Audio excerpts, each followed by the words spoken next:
Oi, está começando o episódio 184 do 451 MHz, o podcast para quem lê até com os ouvidos. Eu sou o Paulo Werneck, editor da revista 451. Toda sexta-feira, a gente conversa aqui com autores, críticos e leitores sobre os livros mais legais que acabaram de ser publicados no Brasil. Como que a educação vira uma mercadoria, sendo que essa visão não é compatível com o que eu penso.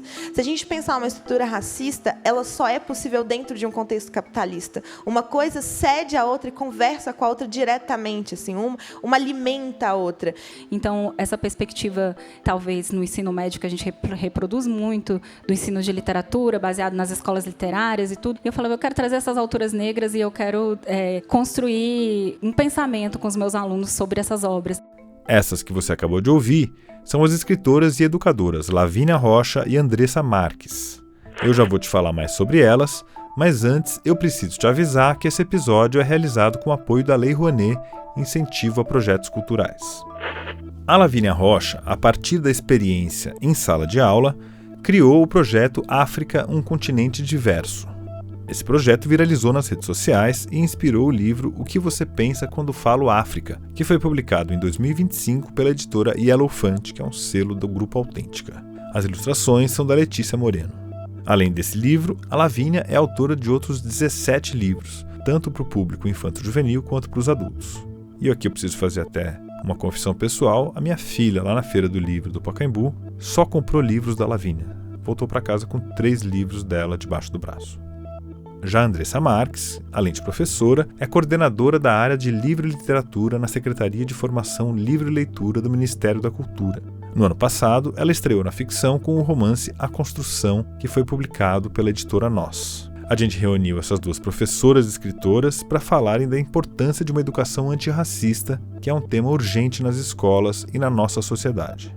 A conversa aconteceu na Feira do Livro 2025, e foi mediada pela jornalista e historiadora Paula Carvalho. Você que segue o 451 MHz já sabe que a Feira do Livro é o festival literário que a 451 organiza todos os anos, junto com a Maré Produções, durante o feriado de Corpus Christi, lá na Praça Charles Miller, no Pacaembu, em São Paulo. A edição de 2026 vai acontecer de 30 de maio a 7 de junho. Então marca aí na sua agenda esse programa para a Feira do Livro. Então vamos lá para a primeira parte da conversa da Lavínia Rocha e da Andressa Marques com a Paula Carvalho. Vocês duas são professoras, né? E um dos temas dessa mesa também é justamente a gente falar sobre educação. E o livro também, os livros, né? Não só da Lavínia, mas o da Andressa.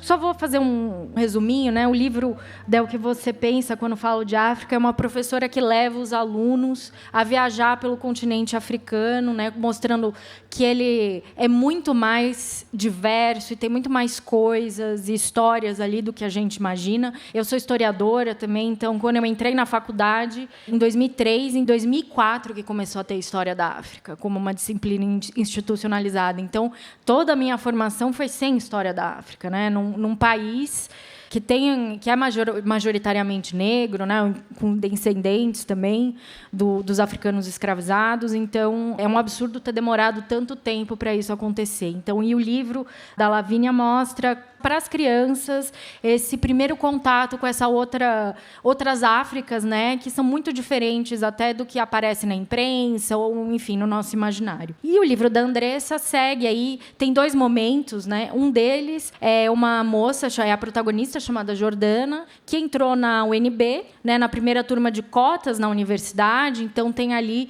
todos os conflitos, as dificuldades, as belezas também, as alegrias que tem também no meio desse início, né, da vida dessa personagem, né? E, ao mesmo tempo, e é lá na UNB, né, em Brasília. E ela é de uma cidade satélite, em Taguatinga, e também, no meio disso, a gente vai descobrindo também um pouco da história de trabalhadores negros que ajudaram a construir a cidade, né? Enfim, depois dessa sinopse, então, sabemos que os 2 livros falam falam de educação, vocês são professoras, trabalham com livros, têm projetos. E hoje em dia a gente está falando muito sobre uma educação antirracista.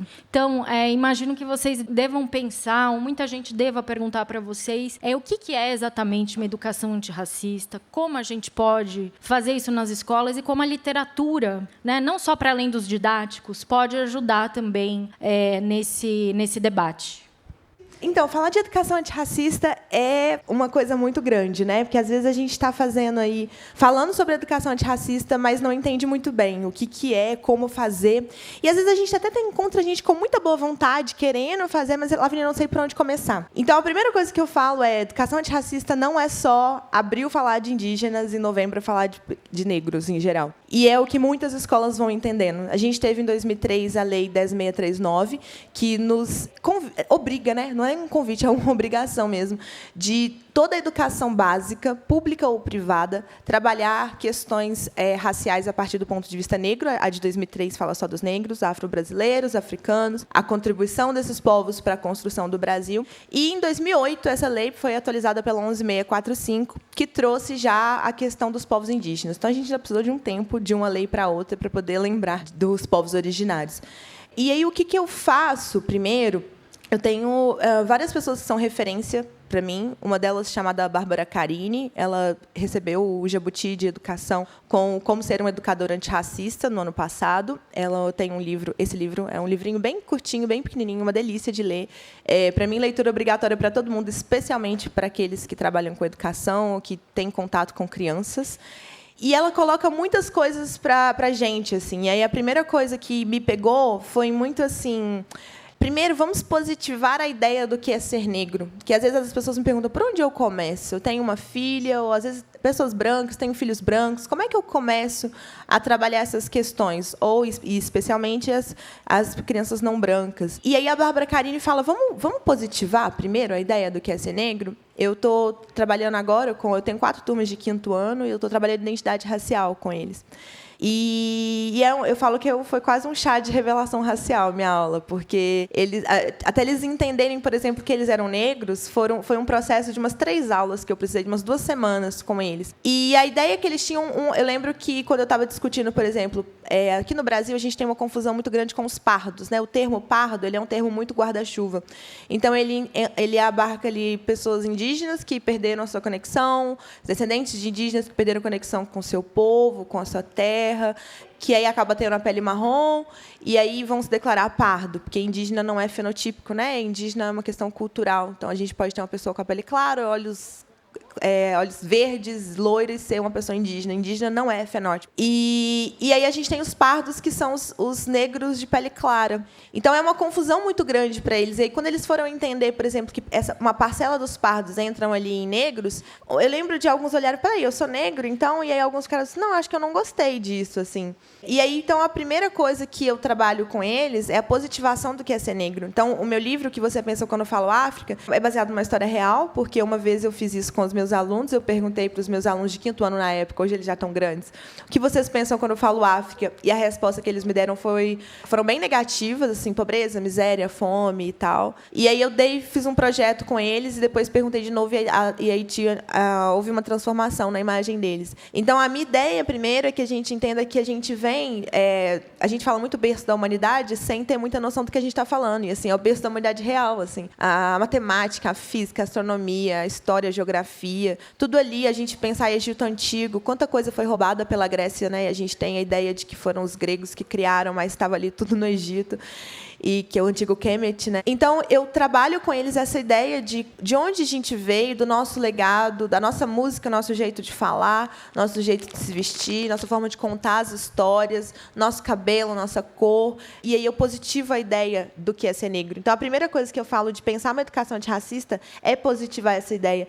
A minha filhada estudou numa escola privada, de classe média alta, e ela falou: Dinda, eu não aguento mais aprender só sobre escravidão. E é uma criança branca, então daí a gente já vai pensando o que está sendo trabalhado, assim. Então, para mim, é começar por aí, assim, e estudar muito, porque não adianta, né? A gente não vai conseguir promover de fato uma educação antirracista sem entender o que é uma educação antirracista.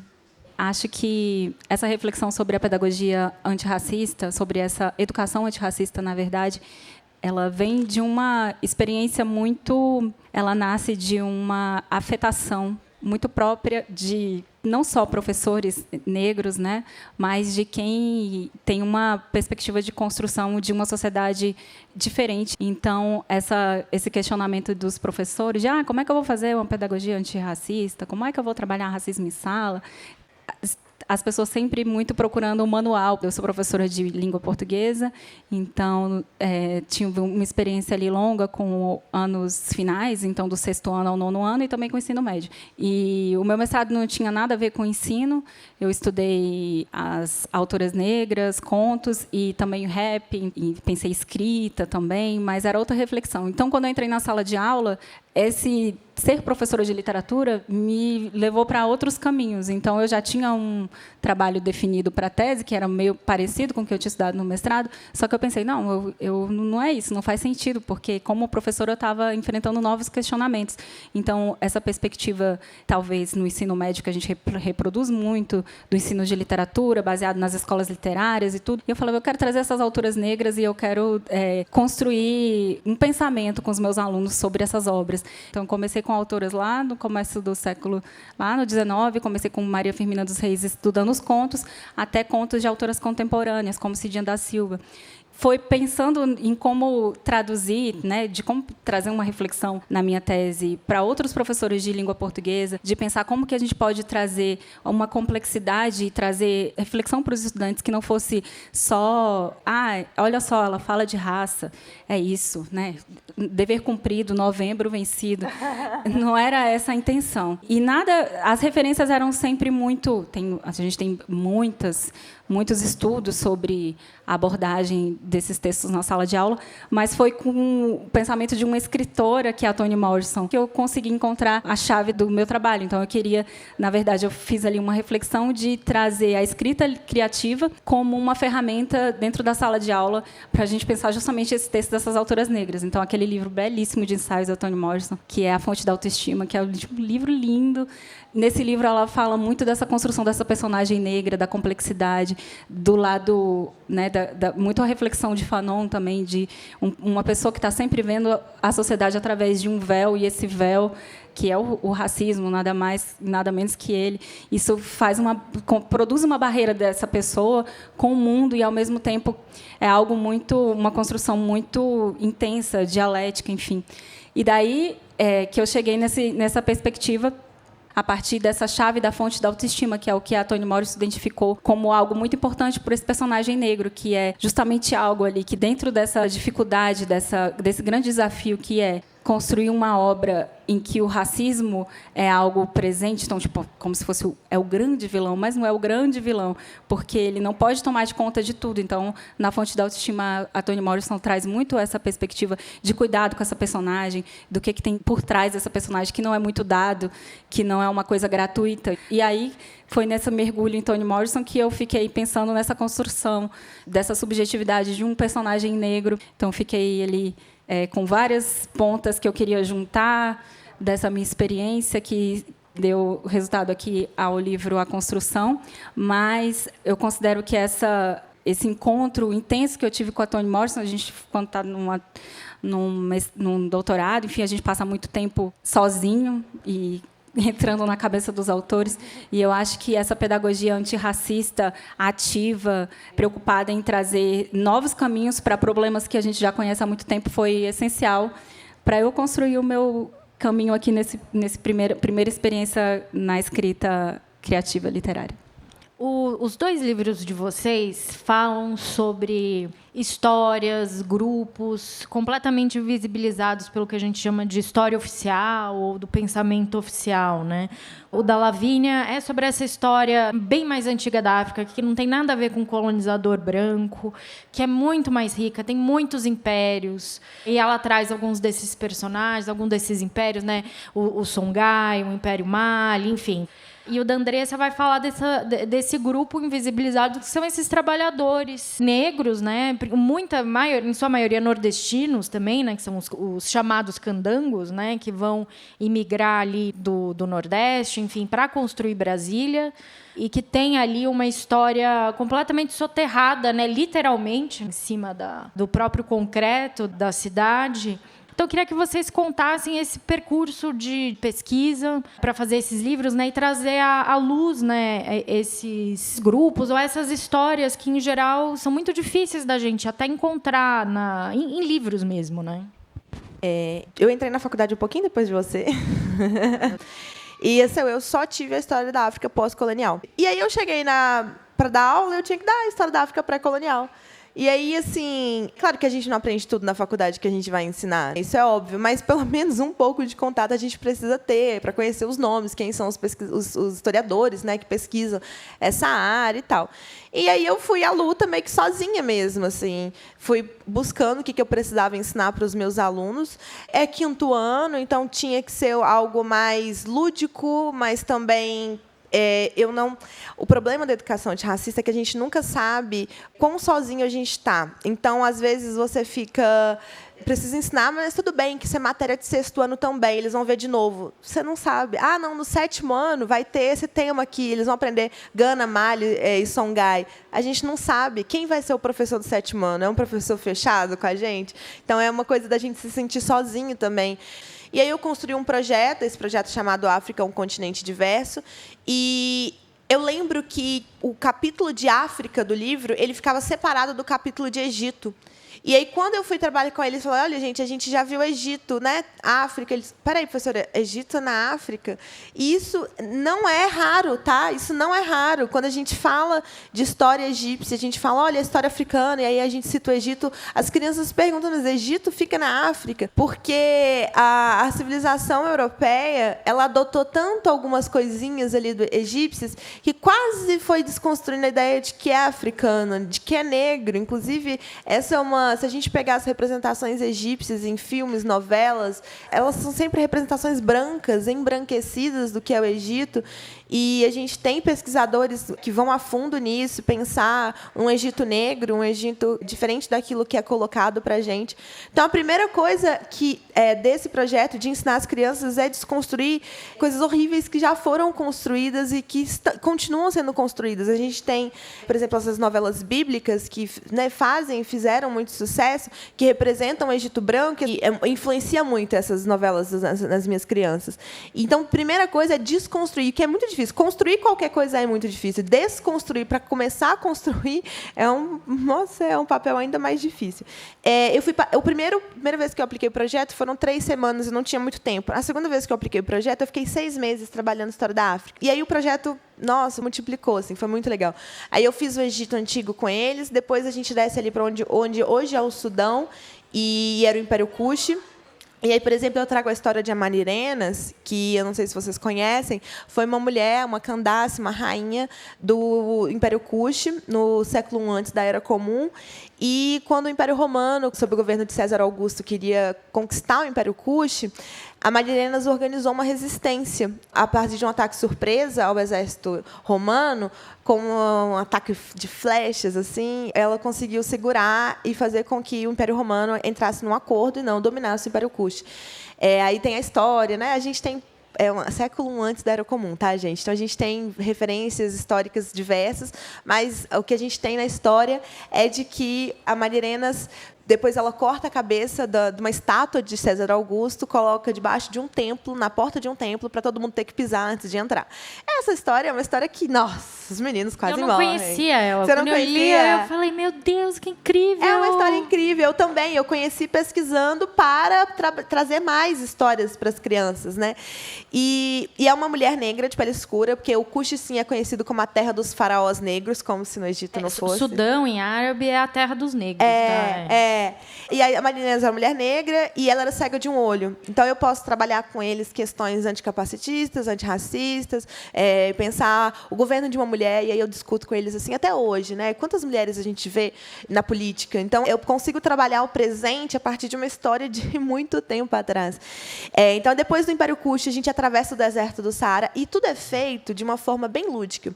Eu desenvolvi uma metodologia de ensino chamada Pedagogia do Entusiasmo, que é muito baseada na experiência. Então, eu preciso que eles experienciem o que a gente está vivendo. Então, quando a gente vai para o Egito, tem um passaportezinho, e aí a prof coloca uma musiquinha, assim, a gente está indo, e aí põe um avião, eles, a gente está viajando. E carimbo o passaporte deles quando eles entram no Egito, vê as rotas transsaarianas. Aí a gente vai falar da influência do islamismo, né, da religião que vai se disseminando ali pelo norte da África, depois ao sul do deserto do Saara. E aí o tempo vai passando também, porque aí a gente está falando do Egito Antigo, a civilização mais antiga que eu estou trabalhando, mas aí os séculos, os milênios vão passando também. E a gente vem para Gana, um desses grandes reinos ao sul da África subsaariana, né, ao sul do deserto. A gente fala de Gana, que muitas minas de ouro, e aí é sempre muito um choque para os alunos perceberem que minas de ouro no continente africano, diamante, como assim? E aí a gente fala do sal, né? O sal era uma mercadoria muito, muito valiosa. E ele era extraído no deserto do Saara, nas minas de sal, e trocado por ouro. Nossa, os meninos ficam assim, como assim sal? Professora, sal? Gente, o valor do sal nessa época é muito grande. Inclusive, daí vem o termo salário, né, de pagamento, que você podia pagar um serviço com sal. E aí eles ficam, aí a gente faz umas trocas comerciais, assim, com ouro, papel celofane amassado, assim, e troca por barra de sal. Assim, então, é sempre muita experiência. E aí, depois de Gana, a gente vai para o Império do Mali, que aí eu conto a história, uma outra história incrível do Mansa Musa, que é a história do provável homem mais rico do mundo. E eu falo, gente, pensa aí, um homem muito rico, vocês conhecem, esqueçam aí Elon Musk, não sei o quê, o bilionário Jeff Bezos, esquece. É o provável homem mais rico do mundo, muito mais rico do que esses nomes que vocês conhecem. E aí os meninos ficam loucos com essas histórias. E aí eu estou trazendo histórias que são divertidas, que são legais, que são curiosas, que são inspiradoras, que levam à reflexão no presente de pessoas negras. Então, a ilustração belíssima da Letícia Moreno, assim, eu falo que a gente teve um casamento profissional perfeito, eu quero fazer milhões de livros com ela. A gente autografou juntas na Bienal do Rio. E aí eles vão vendo as ilustrações, vão se identificando nas ilustrações também. E depois disso a gente vem para os povos iorubás, que é onde eu costumo ter o maior problema, né? Que a maior parte dos meus alunos é evangélica, então eles têm uma percepção do povo iorubá. O nome iorubá até que não, mas quando eu falo dos orixás, das crenças da religião iorubá, aí o negócio começa a dar um problema, assim, tem que às vezes dar 10 passos para trás para conseguir avançar devagarinho, reelaborar minha estratégia, recuar para avançar, às vezes eu preciso. E aí o livro traz no final todas as nossas influências, né? Assim, o que a gente come, a gente pensa muito na Bahia, mas de forma geral, o que a gente come, o que a gente fala, o que a gente dança, tem muito a ver com a África, e especialmente os povos iorubás. Então, aí, as nossas religiões de matriz africana, Ubanda e Candomblé, que fazem parte da nossa história, são importantíssimas para a nossa história, são história de resistência, e trabalho com isso. E aí o livro conta isso, né? A professora perguntando o que vocês pensam quando eu falo África, e depois dessa viagem ela pergunta de novo. E é exatamente o que eu faço com os meus alunos. Enfim, aí falo dos países hoje, de como são os países hoje, porque aí eles têm essa ideia africana de ou mato, ou savana, ou terra marrom, aldeias, mas a gente também tem cidades, carros, prédios. Então, eu vou trabalhando essas múltiplas ideias. Então, por isso eu fiquei 6 meses. Esse ano eu acho que eu vou até ficar mais. Estou com o mesmo projeto, mas aí cada ano eu invento mais coisa. E aí, sim, é uma ideia de que a criança possa viver esse projeto mesmo de longe, mesmo sem eu estar presente, né, lá. Eu acho que isso que você trouxe agora, Lavínia, da questão de construir um imaginário diferente sobre a África, em todo o seu trabalho aqui, é justamente um mote de quando a gente está pensando e se indigna com esses sujeitos invisibilizados. Então, essa pedagogia antirracista vai ao encontro de desconstruir isso, você trazer, porque senão o estereótipo vai ser sempre uma coisa só na cabeça das pessoas. E daí eu estava te ouvindo e lembrando de uma reflexão que o Marcelino Freire, que é um escritor nosso querido, Marcelino Freire, o romance A Construção nasceu de uma oficina que eu fiz com ele. E o Marcelino, aquela generosidade, aquele conhecimento, aquele grande escritor que consegue traduzir de uma forma esse conhecimento que a gente acessa de uma maneira muito apaixonada. E uma das coisas que o Marcelino fala, dentre tantas que ele falou nessa oficina, é que assim, o escritor ele tem uma coisa que incomoda ele muito, e ele fica com aquilo ali a vida toda. Você fica matutando aquilo. E eu realmente falei, nossa, é justamente isso. Você tem coisas que te incomodam durante a sua vida inteira, você vai fazendo várias coisas, até você encontrar a escrita, que foi o que aconteceu na minha experiência, por exemplo. Então, essa coisa desses sujeitos invisibilizados, quando eu cheguei para dar aula, meu primeiro ano dando aula, eu levei lá minhas autoras negras, vou chegar abalando, 9º ano, esses meninos, nossa, agora eles vão ver. A minha aluna, eu coloquei lá uma foto da Meimei Bastos, que é uma poeta maravilhosa que a gente tem lá em Brasília. Eu também quis trazer escritoras da região, da cidade. Aí minha aluna virou minha aluna negra e falou assim para mim, linda menina, uns 13 anos, falou, professora, aí eu mostrei todas as escritoras, escritores, não eram só escritores negros, tinham vários escritores, enfim. Aí ela foi lá na foto da Meimei, que é uma mulher jovem, negra, de cabelo crespo, falou assim, mas essa aqui também é escritora? Aí eu falei, caramba, como assim essa aqui também é escritora? Primeiro eu fiquei brava, depois eu fiquei, caramba, depois eu fiquei, gente, aí fui fazer a tese, né? E daí eu fui pensar que eu fui conhecer uma autora negra também quando eu estava na graduação. Então, ela no 9º ano, claro que ela não ia conhecer. E aí, justamente essa coisa que fica te incomodando. E daí, como eu estava contando para vocês, quando eu cheguei lá na obra da Toni Morrison, especificamente na Fonte da Autoestima, ela fala sobre o arquivo.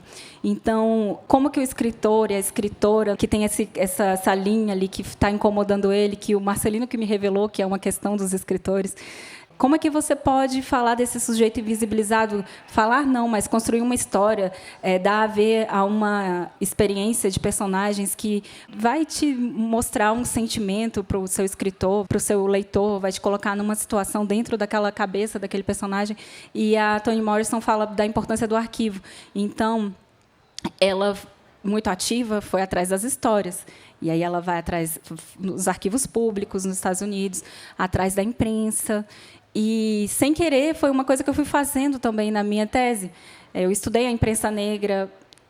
Muito obrigada, São Paulo. A imprensa negra de São Paulo é uma coisa muito preciosa para a gente que trabalha com história, com literatura. Justamente, por exemplo, um editorial do jornal A Voz da Raça, que foi um dos jornais que eu estudei no começo do século XX, tem um editorial específico de um dos articuladores da Frente Negra Brasileira. E o título é A Vitória do Negro está no livro. Aí eu falava, nossa, gente, aí tem um texto inteiro falando sobre como que a gente tem que ter bibliotecas, como que eles estavam formando a biblioteca comunitária deles, como que a gente tem que ter obras especializadas. Eles já falavam que tinha que ter a história de Zumbi dos Palmares dentro do livro de história, isso em 1910. E daí, essa minha estudante que não reconhecia uma escritora negra, então, eu que fui conhecer que existia uma romancista negra já na graduação. Então, são pontas que foram acontecendo e eu estava de frente para o arquivo. Assim como a Toni Morrison, é um ensaio específico que ela fala de quando ela descobriu a história da Margaret Gardner, que deu origem ao romance Amada, Beloved, que é a história da mulher escravizada que ela fugiu com seus filhos e quando ela foi capturada, ela matou os filhos e estava tentando suicídio, mas foi impedida. Então, uma história muito assim, e é justamente essa reflexão dela de qual é o crime, quando ela foi interromperam o suicídio dela, e o crime dela, ela estava sendo julgada por como se diz assim, assalto à propriedade, porque o senhor dos escravos estava falando que você, então, pegou minha propriedade, que eram seus filhos, e você não tinha esse direito. E daí isso chamou muito a atenção. A Toni Morrison foi fazer toda uma reflexão sobre o que era a fonte da autoestima da Margaret Gardner, como que ela ia construir, que era justamente o direito à maternidade. Ela, apesar do ato final, ela queria muito ser mãe, ter os seus filhos e ter sua liberdade.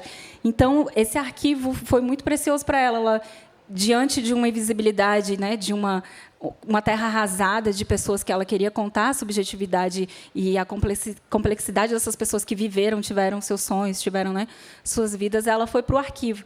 Eu também fui para o arquivo num movimento muito coletivo, que foi para construir uma pesquisa em que eu participei junto com a Ana Flávia Magalhães Pinto, que é uma grande historiadora e minha amiga pessoal de muitos anos.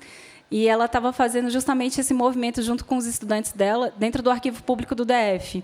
Então, disciplina de final de curso, e esses estudantes estavam fazendo estágio e tudo, e eles começaram a descobrir um monte de fotografia da construção de Brasília, tudo sem legenda, assim. Tinha um monte de todos os trabalhadores, e aí, quando chegava na fotografia dos engenheiros, os arquitetos, aí tinha o nome, sobrenome, o ano, a data.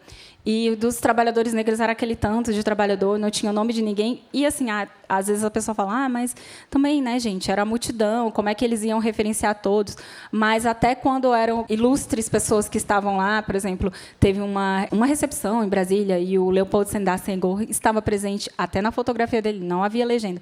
Então, os presidente do Senegal. Sim, presidente do Senegal, grande ativista das lutas pela libertação, referenciado em África inteira, né, e no mundo, e poeta. Então, isso foi assim, gente, essa invisibilização eterna é muito indignante quando você tem um pouco mais de compromisso com o mundo. E nessa história, os estudantes tiveram essa ideia de fazer uma exposição com essas fotografias, e a Ana Flávia me convidou. Isso eu estava lá quieta na minha tese, e a Ana Flávia falou, vamos, porque ela sabia de uma história pessoal, que é a história do meu avô, que foi um eletricista que trabalhou na construção de Brasília e faleceu durante a construção. Então, essa história do avô era uma coisa assim que a minha família não sabia. A gente sabia que o avô foi, construiu, faleceu. Então, meu pai era criança de colo, voltou para a família. Então, é bem autobiográfico também. Também. E ela falou, não, eu falei, não, mas eu não sei nada da história, como é que eu vou contar, como é que eu vou... Ela falou, não, vem trabalhar com a gente junto. E eu fui fazer todo o trabalho da expografia com o pessoal e fui atrás de mais elementos para poder escrever alguma coisa que compusesse a exposição. E nesse procurar mais elementos, eu fui para os arquivos, eu fui para um monte de lugar, parecia um grande... quase um enredo cinematográfico, as coisas que eu fui encontrando, e encontrei todo um fio da meada da história da minha família, que tem esse avô da minha avó que teve toda a... Enfim, ela não teve mais contato com a família dela, nem tampouco meu pai. Então, depois eu descobri, não vou contar tudo, porque é muita coisa, e o livro está aí para contar uma parte dessa história, porque não é essencialmente autobiográfico, porque tem uma composição também que eu quis contar, que tem a ver com essa coisa que o Marcelino fala, dessa coisa que fica te incomodando. E daí, nisso, eu descobri também a família toda. Tive a sorte de encontrar minha bisavó ainda com vida. Ela tinha 96 anos e ela faleceu aos 98. Ela já estava com Alzheimer, mas eu pude abraçá-la, pegar na mãe dela. Meu pai pôde conhecer toda a família dela. A gente tem grande sorte de ter o nosso tio, que eu dedico o livro, o tio Antônio. Então, toda essa história aconteceu a partir desse trabalho nos arquivos, e que foi a coletividade que me levou para isso. E esse incômodo ficou, e quando eu fui fazer as oficinas com o Marcelino, que o Marcelino foi descortinando uma vida de criação literária na minha cabeça, e eu ficava assim, terminava a aula, tipo, 10h20 da noite, eu ainda ficava assim, não conseguia dormir, eu ficava louca. E fui escrever o livro. Primeiro comecei a escrever uma história que se passava só no presente mais recente, que é o início dos anos 2000, então essa personagem que vivenciou a primeira experiência dos estudantes cotistas no Brasil, que também foi uma coisa que eu experienciei. Ela ia descobrindo uma história do passado, aí eu falei, não, isso aqui não é o que eu quero contar. E era justamente o desencontro. Eu queria falar justamente sobre o que é essa invisibilização, essa falta de conhecimento, essa memória não compartilhada que muitas famílias negras vivenciam. O que isso causa na vivência dessa família? Porque daí, por exemplo, aquele filme que tem, que até de um cineasta mineiro contemporâneo, Marte 1. No Marte 1, o garoto, eu também vi naquela época o filme. Ele tem um avô, e o avô dele era músico, era todo artístico. Então, é muito comum nas famílias negras brasileiras você não conhecer a geração anterior, a história da minha família. O que essa ausência cria de artificialidades nessa experiência dessa família negra? Porque ela não tem o lastro e ela tem que criar aquilo. E aí, quando eu tive essa ideia de construir duas narrativas, eu quis justamente imaginar essa família que eu não pude experienciar de uma maneira mais vívida, mas que eu podia imaginar. Então, fui imaginar quem seriam essas pessoas. Imaginei uma história que não tem nada, né? Foi bem imaginada mesmo, do passado desse homem. Por que ele, tão jovem, foi construir Brasília? O que estava na cabeça dessas pessoas? Então, o encontro dessas duas histórias, que depois vai virar uma história só, era justamente ela nasce desse incômodo com a invisibilidade e pensar como que ela provoca fissuras dentro dessa família que não tem esse acesso, que não tem essa memória. Então, que dá a ver a esse conflito. E foi assim que nasceu a história.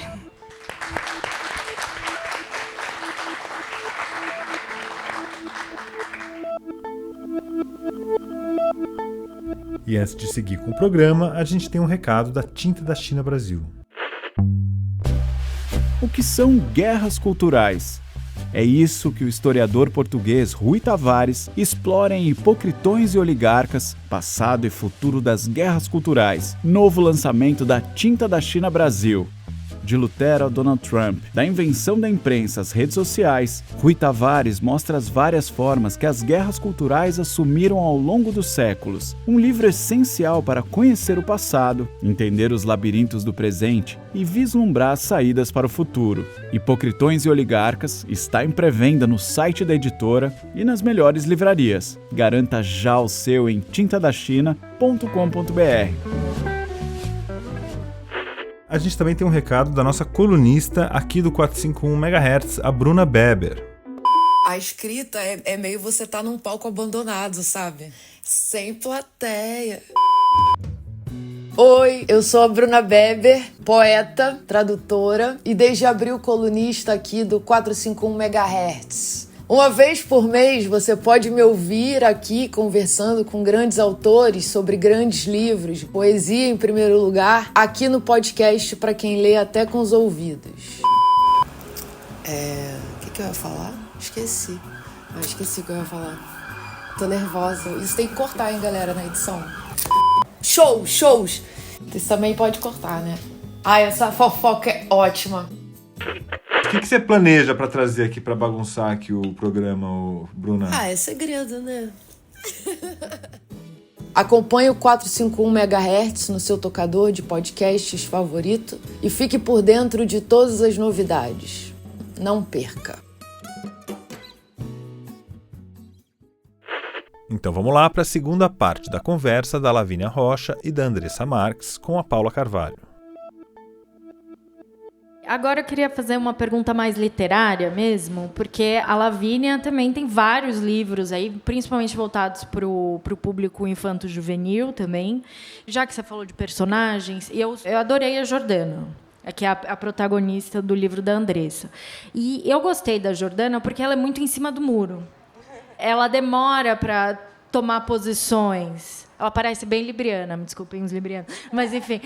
E a Lavínia também tem aí esses vários livros que tem personagens jovens, né, que é importante também para a formação de leitores, né, para os jovens se identificarem. Então, eu queria que vocês falassem um pouco mais de como é que é conviver com esses personagens. Vocês conversam com eles? Como é que é isso, né? Sua relação... Vocês conseguem controlar os personagens? Enfim, esse tipo de relação mais íntima. Eu amo personagens, assim, como eles vivem nas nossas cabeças, assim, de um jeito meio tóxico, sabe? Dominam o nosso... Relação abusiva. Relação abusiva completamente.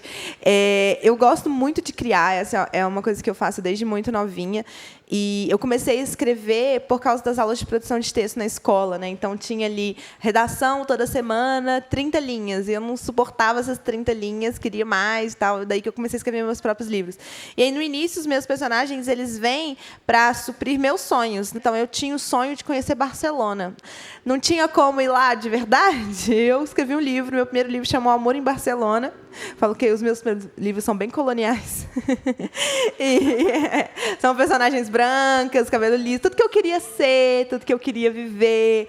Então, são histórias nesse sentido, assim. E aí eu começo assim, mas depois eu vou trazendo outros lados meus, assim. Eu lembro que eu queria muito me ver na capa de um livro, minha cor, meu cabelo. E aí eu criei minha primeira protagonista negra, que é de uma trilogia, que está disponível também pela Gutenberg, o selo da Autêntica, chamada Entre Três Mundos. Então, foi a minha primeira protagonista que eu falava, olha, o cabelo parece com o meu. Às vezes algumas pessoas olham e falam, olha, parece você. E eu falei de propósito, sabe? É de propósito. Mas criar esses personagens, as intenções deles, deles, o que eles fazem, é muito, assim, é muito divertido, que às vezes você segue uma linha, você fala, ai, tô aqui, vou aqui, aí o personagem, não, é outro caminho que você vai seguir para mim, não é isso que eu quero fazer, não, isso não vai dar certo. Eu gosto muito de escrever como eu leio um livro, sabe? Eu vou escrevendo e vou... Você lê uma história, você não sabe o que vai acontecer. E se eu estou escrevendo, eu também gosto de não saber o que vai acontecer. Tem escritores que escrevem de formas diferentes, tem escritores que planejam tudinho, do início ao fim. Eu tenho amigas escritoras que fazem isso, a gente até brinca muito, né? Como assim que você consegue? Não, como que você consegue não planejar? E que a gente chama dos escritores arquitetos. E eu sou a escritora jardineira, que a gente brinca muito, né? Que planta a sementinha, não sabe nem o que vai nascer, se vai dar certo, como vai ser. Eu gosto disso. Enquanto eu estou escrevendo um livro, é como se eu estivesse lendo. Então, é como se o personagem estivesse me contando qual que é o caminho que ele quer seguir, o caminho que ele vai seguir, e vou experimentando. Ah, deu certo. Nossa, essa cena aqui atrapalhou todo o resto. Assim, não é isso que vai acontecer. Apaga, volta, faz de novo. Estou tomando um banho, estou caminhando para a escola, ou escuto um aluno falar alguma coisa e falo, nossa, é isso, assim, eu quero fazer algo que tenha a ver com isso. E eu gosto muito disso. Por exemplo, outro dia, duas alunas começaram, a gente estava falando sobre identidade racial, né, que nem eu comentei, e duas alunas falando sobre cabelo, e falando, eu gosto de cacho, mas dá muito trabalho. E eu fiquei pensando assim, putz, essa é uma frase que a gente escuta muito, né, que dá muito trabalho. E elas foram explicar por que dá muito trabalho. Ah, porque eu acordei tantas horas antes para tomar meu banho, para passar um creme, para não sei o quê, para poder... Eu falei... A prof levantou e saiu de casa. Aí ela olhou assim e falou, porque o que dá trabalho é você ir contra a natureza do seu cabelo. Se a natureza do seu cabelo é volumosa, com frizz, que seja, vai dar trabalho mesmo você passar por cima dessas características. Ao mesmo tempo que se uma pessoa de cabelo liso estivesse tentando dar volume, tentado dar cacho, ela ia ter que acordar 2 horas antes também para fazer. E elas não se convenceram, porque não é um argumento que vai mudar toda a autoestima delas. Mas eu acho que colocou para pensar, sabe? E me colocou para pensar também como eu vou trabalhar isso pelo resto do ano, assim. E elas falaram assim, professora, mas se a gente tiver cabelo natural, os outros colegas vão zoar. Também que cortou meu argumento, porque é real, né? Isso aí a gente está falando de crianças, mas que estão ali reproduzindo racismo o tempo todo. Então, isso me deu a ideia de um livro. E eu falei com elas, olha, a prof vai escrever um livro sobre o que a gente conversou e vai dedicar a vocês. Então, essa construção está ali também. Elas vão ser personagens de um livro e não fui eu que criei essas personagens. Elas existem e eu tenho uma ideia aqui que me surgiu, que me ocorreu por causa dessa interação com elas. Então, está em tudo, sabe? Os personagens estão em tudo, as histórias estão em tudo. E é muito gostoso. Eu gosto muito desse processo criativo, de viver com esses na cabeça. E, Andressa, foi divertido? Então, você estava falando aí da Jordana. Quando eu consegui chegar a essa forma das duas histórias nos tempos diferentes, eu fiquei muito assim, a Jordana, ela é insegura. Essa em cima do Muricy dela era tipo, porque ela tinha que ser uma personagem que eu queria justamente esse contraste de quem seria a Jordana se ela tivesse conhecido a bisavó dela, que era um Ialorixá, que moveu mundos e fundos, fundou um terreiro numa cidade nova, só que ela não sabia, ela não soube. Então, que ecos do passado seriam esses na vida do pai dela, que sozinho foi encontrar o movimento negro, é como se tivesse uma história também uma coisa meio genética, né? Não genética, mas uma história que também tivesse no sangue da família, mas que ele construísse de um caminho totalmente diferente, que não dos laços familiares, e que também produziu uma maneira de ser muito rígida no mundo e que desencadeou em uma série de desencontros com a própria filha, né? Apesar de ser um pai totalmente que tentava trazer essa filha para uma vivência em que ela tivesse orgulho de ser uma garota negra e tudo. Ela tinha, mas isso era de uma maneira muito rígida. Então, eu quis justamente que ela fosse essa pessoa insegura e que ela fosse construindo novas perspectivas, que não por essa obrigação dessa vivência que o pai impunha, que o pai queria que ela fosse, tudo, porque isso era uma pessoa que é uma personagem muito sensível, mas que ela construísse isso a partir dessa vivência que ela teve única e só dela, né, dentro dessa experiência coletiva também. Tinha umas horas que eu ficava muito assim, porque esses personagens eles vão sozinhos ganhando, né, a sua vida. Por exemplo, eu achava que a Jordana ia ter uma experiência ali que fosse mais substancial dentro da história com uma amiga branca que ela faz na faculdade, mas não era. Quando eu comecei a escrever, Eu falei, eu não quero ficar fazendo, tipo, o contraponto, coisas que ela vivenciou e que, porque a amiga era branca, rica, não sei o quê. Eu falei, não é isso aqui, não é essa história que eu quero contar também. Então, essa personagem acabou perdendo a força, não se desenvolveu na história. E ela consegue, de uma maneira mais frontal, talvez, esse novo encontro que ela tem de uma pessoa, né, uma personagem mesmo, um período de formação, porque jovem, e que ela vai abrindo esse horizonte dessa perspectiva até de um reencontro com o pai, a partir da experiência com outras jovens negras na universidade, jovens negros também, dentro de um turbilhão de coisas que acontecem.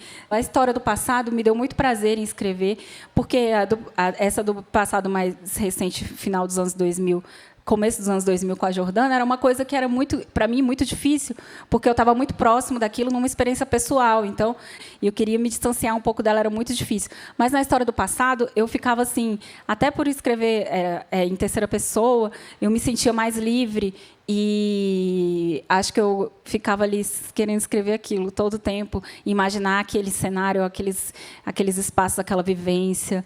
Fabular mesmo. Fabular, até o vocabulário, as palavras.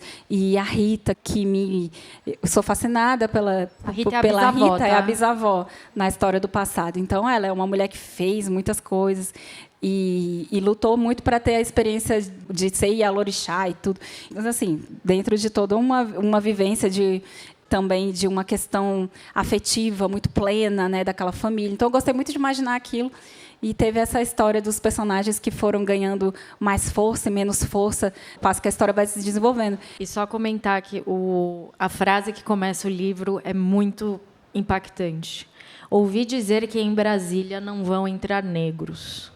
Então... Menina, é uma frase da Carolina Maria de Jesus? É uma frase maravilhosa da Carolina. Eu estive aqui na exposição dela no MIS, Carolina, um Brasil para os brasileiros. E aí tem uma parede, eu até hoje lembro, a parede toda vermelha. Aí tinha, assim, essa frase de Carolina falando sobre construção de Brasília. Ela ouvi dizer que em Brasília não vão entrar negros. E daí, quando eu fui, né, uns 3 anos depois, quando eu comecei a escrever o livro, e aí eu não sabia como começar, e aí eu queria começar sobre essa grande história que a gente tem no cenário de Brasília, que é o alagamento da Vila Planalto, que foi um espaço em que os trabalhadores moravam e que estavam construindo ali o Congresso. E aí Carolina me veio e eu adorei pegar a Carolina e colocar ali, porque a Carolina, imagina, é uma grande referência para todos nós. E também estudei ela na dissertação, na tese, no TCC. Maravilhosa. Um trabalho coletivo também, né? Essa escrita, maravilhoso. Agora, enfim, temos 2 perguntas da plateia. O Mauro Donato perguntou aqui. A crescente privatização do ensino e o advento das escolas militarizadas coloca em risco os avanços do ensino antirracista? Como combater 2 estruturas essencialmente racistas, que é o mercado e a polícia militar? Nossa... Não, isso me preocupa muito. Eu comecei na escola pública, tinha um contrato temporário e depois logo fui para a privada. E desde que eu estava na minha graduação, isso já era uma questão que me impactava muito. Eu fui bolsista em escolas privadas durante toda a minha vida, mas quando eu fui dar aula, eu tô assim, isso não faz sentido nenhum para mim, isso não tem a ver com o que eu acredito. Mas quando a gente começa onde a gente consegue estar, onde a gente consegue entrar. E foi o que aconteceu. Eu entrei, meus primeiros empregos foram na privada. E isso foi muito difícil para mim, assim, especialmente porque assim, eu falo que são os cavaleiros do apocalipse, né? Que é a escola de rede, que é capitalismo puro, a escola religiosa, que é a cristianização, e a militarização. São essas 3 vias que, em geral, que são as que têm uma qualidade, essa coisa do resultado de Enem, vestibular, não sei o quê, não sei o quê, não sei o quê, são essas que são as mais procuradas em geral. Então, você acaba cedendo a isso ou aquilo que você precisa pagar suas contas. Então, quando eu fui para a escola privada, eu comecei a me sentir muito, muito impactada com isso. Assim, a coisa eu não era mais professora, eu era colaboradora da empresa. Meu aluno era meu cliente. E aquilo não funcionava, assim. Como que a educação vira uma mercadoria, sendo que essa visão não é compatível com o que eu penso? Se a gente pensar uma estrutura racista, ela só é possível dentro de um contexto capitalista. Uma coisa cede a outra e conversa com a outra diretamente, assim, uma alimenta a outra. Então, como fazer isso, como quebrar dentro deste universo, assim, que a gente não consegue ser fiel aos nossos valores o tempo todo, porque a gente precisa pagar as nossas contas, porque, querendo ou não, a gente vive vive numa estrutura capitalista, e isso me impactou, assim, até onde eu vou, até onde eu consigo ir, até que eu não consegui mais. Mas aí eu pude fazer essa escolha de ter um salário menor do que o que eu tinha, mas eu tinha outras fontes para poder me sustentar. Então, assim, né, ainda morava com os meus pais, trabalho com rede social também, tenho a literatura, enfim, vou fazendo um pouquinho assim. Então, eu pude escolher sair da escola privada. Mas eu vejo isso como um grandíssimo problema. Não tem saída, não tem saída. Até se a gente pensar, porque está muito em voga, está muito em pauta falar de educação antirracista, falar de metodologias ativas, mas sem crítica, sem reflexão, isso não é nada, é uma mera forma de sustentar, não é freiriano, sabe? Você pensar essa estrutura dentro desse universo que serve ao capitalismo. Então, às vezes as coisas são feitas de um jeito que é só para colocar ali e falar, olha, estamos na onda antirracista. Aí você vai ver um mural falando somos todos iguais, que era melhor que não tivesse. Tem escola que eu acho que assim, era melhor que não falasse de educação antirracista. Se for para falar assim, não acrescenta, só é desserviço. É muito complexo. Eu acho que é uma das coisas mais difíceis para mim é entender como que a gente vai criar furos nisso daí. E aí, por isso, eu falei, olha, acho que a minha luta, eu vou me voltar para aquilo que eu acredito muito, que é a escola pública, que, para mim, é a base de tudo, assim, né? E aí foi o que eu fiz. A construção básica inicial, a ideia que fundamenta a escola católica, a cristã, de forma geral, particular, de forma geral, e a escola militarizada, o valor fundamental vai contra tudo isso. Como é que a gente vai construir uma sociedade antirracista dentro desses cenários? Assim, não consigo vislumbrar. Mauro, que pergunta tão difícil. Obrigada pela sua presença. O Mauro é um colega, companheiro. Com certeza, o neoliberalismo bota a nossa vida em risco. Imagina a prática antirracista, a educação antirracista. Está muito comum nesses grandes grupos que vêm tomando de conta da educação brasileira há muito tempo, essa questão do apostilamento das matérias. Então, era algo que me incomodou também como professora. Minha atuação foi sempre na escola pública, mas essas coisas chegam para a gente também, e muito mais forte até, né, do que nas escolas particulares, que tem todo um próprio lobby, no próprio Congresso, defendendo os seus interesses, e a educação pública ela sempre fica ali à mercê desses grandes projetos mirabolantes da cabeça dos políticos irresponsáveis e que levam essas empresas para trazer material didático. Então, tem coisa de muita má qualidade em vários estados, fica muito a educação básica, responsabilidade dos estados, né? Então, as escolas municipais, as escolas estaduais, o ensino fundamental e médio. Então, chega um monte de material, assim, no Goiás, que é o caso que eu acompanhei mais perto, que é perto do DF, de apostilamentos, coisas horríveis, assim, que chega um material totalmente picotado, que não tem começo nem meio nem fim, não faz um sentido no raciocínio. E a literatura é uma grande inimiga de tudo isso. E ela é, assim, a resistência. Então, a literatura, você ser um professor de literatura, você já tem todo o desafio de tudo, mas a literatura ela se põe frontalmente contra isso. Imagina os livros, a ficção, os grandes encadeamentos lógicos, o que você precisa de uma reflexão assentada com seus estudantes com tempo, e é tudo contra isso. Esses grandes projetos, essas grandes empresas que a gente conhece, elas vêm com tudo empacotado, tudo cortado, excertos de textos, são coisas assim que os estudantes realmente não conseguem ter uma experiência leitora de qualidade. Isso é o que mais acontece.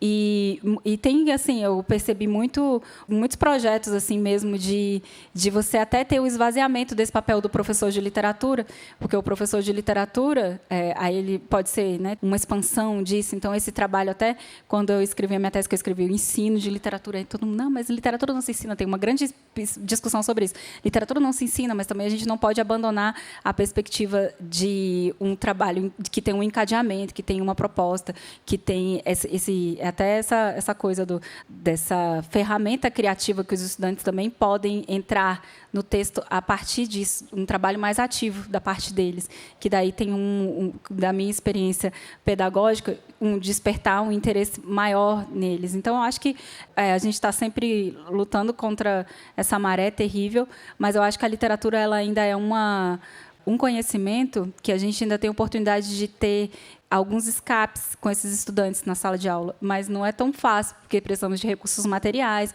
e aí o que vem são as apostilas, aí você precisa do livro em quantidade grande, para o estudante levar para casa também, aí não tem. Então, é tudo uma batalha bem ativa para você poder trazer uma experiência, construir uma experiência leitora com esses estudantes que são das periferias, que é o meu caso, em Brasília, e que é o professor, né? A pesquisa Retratos da Leitura no Brasil sempre mostra como que o papel do professor na construção do leitor é importante. Então, você sempre tem quem te apresentou os livros. Em primeiro lugar, a mãe. Em segundo lugar, o professor. Então, é uma coisa que realmente a literatura ainda se põe contra essa perspectiva neoliberal na educação, e que, de uma maneira muito, acho que substancial, assim, quando a gente se propõe a trabalhar com ela de fato.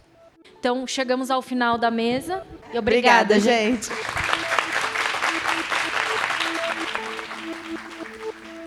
E antes de me despedir, eu queria passar para o quadro do 451 MHz, que traz o melhor da literatura LGBTQIA+, de todos os tempos.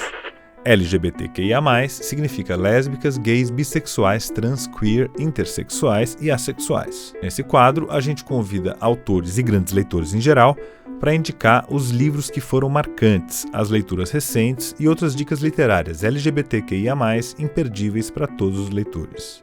A dica de hoje é do escritor Luciano Brito. Ele é autor do romance As Falésias, que foi publicado pela editora Machado em 2024. Aqui para o 451 MHz, o Luciano indicou Simpatia pelo Demônio, do Bernardo Carvalho, que foi publicado pela Companhia das Letras em 2016. O livro Simpatia pelo Demônio, de Bernardo Carvalho, de 2016, é um romance que conta a história do Rato, alguém que passa a trabalhar em uma agência humanitária que se infiltra nos locais de uma organização terrorista, e que conta a história de uma paixão extrema entre ele e um estudante antes de sua entrada na agência. É um livro brutal e brilhante no vínculo que faz entre uma paixão pessoal e emoções coletivas por trás dessas organizações ditas terroristas e das iniciativas que lidam com elas.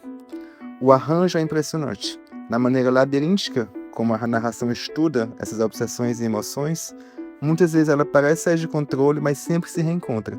Até sugere alguns esclarecimentos sobre um caminho feito depois que, em uma dada fase da vida, tudo se desfaz.